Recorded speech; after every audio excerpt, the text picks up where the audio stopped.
हाय hello नमस्कार welcome back to my channel guys this recipe dedicated to all my sweet viewers hopefully आपण मानक मोर आज recipe भल लागिवो मु आज आपण मानक पई पनीर भुर्जी रेसिपी नहीं आसी बहुत इजी बहुत कम समय या बनै पारे एवं बहुत टेस्टी मध्य तेबे चलते देखि नबा आज recipe then let's get started.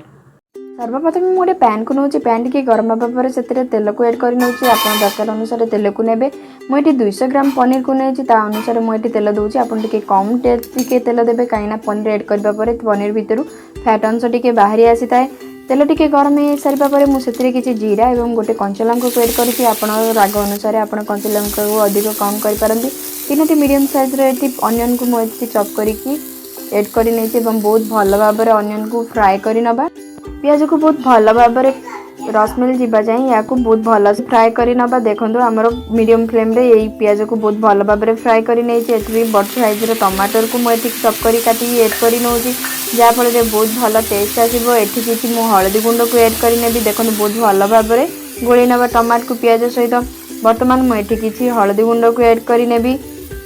हलदी गुंड को एड करनेली एवं किसी स्वाद अनुसार लंका गुंड को एड कर नौ आपण स्वाद अनुसार लंका गुंड कम अधिक करेंगे मुझे किसी धनिया गुंड को एड कर नौ किसी चिकेन मसला को एड कर नौ जदि चाहिए चिकेन मसला जगह आप जेकोसी गरम मसला दे पारे ये मुझे किसी स्वाद अनुसार लुण को एड कर नौ लुण को एड करने बहुत भल भाव सब मसला को गोल नवा एवं या बहुत भल से कुक होगापी देवा देखो बहुत भल भाव गोल नापर मुझे कवर लीड को कवर करके या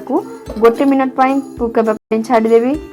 देखो गोटे मिनट पर आमर मसला बहुत भल से फ्राए हो सारी बर्तमान मुझे किसी अदा रसुण पेस्ट को एड करुँची आपड़ जदि चाहिए पियाज पर अदा रसुण पेस्ट को एड करेंगे किंतु पैन रे अदा रसुण पेस्ट लगे चांसेस थाए से मुझे बर्तमान टमाट मसला पर अदा रसुण पेस्ट को एड करुँची आपड़ जदि चाहिए पियाज उपर अदा रसुण पेस्ट को एड करेंगे यार लीड को कवर करके बहुत भल भाव गोल नवा एवं बहुत भल भाव फ्राए होगा देखो बहुत भल से फ्राए हो सारा आमर मसला एवं अदा रसुण रसमेल चली सारी आप भावुवे अदा रसुण पर एड करने द्वारा किसी अलग स्मेल आसे अलग टेस्ट आसे ना सेमती ना बहुत भल टेस्ट आसाला आपड़ जदि चाहिए पियाज उपर अदा रसुण पेस्ट को एड करेंगे मुझे 200 ग्राम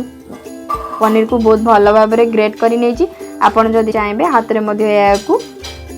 गुंड करके एड करने देखो ग्रेट कर एड कर नौ बहुत भल भाव गोल नौ मसला सहित बहुत भल भाव गोल ने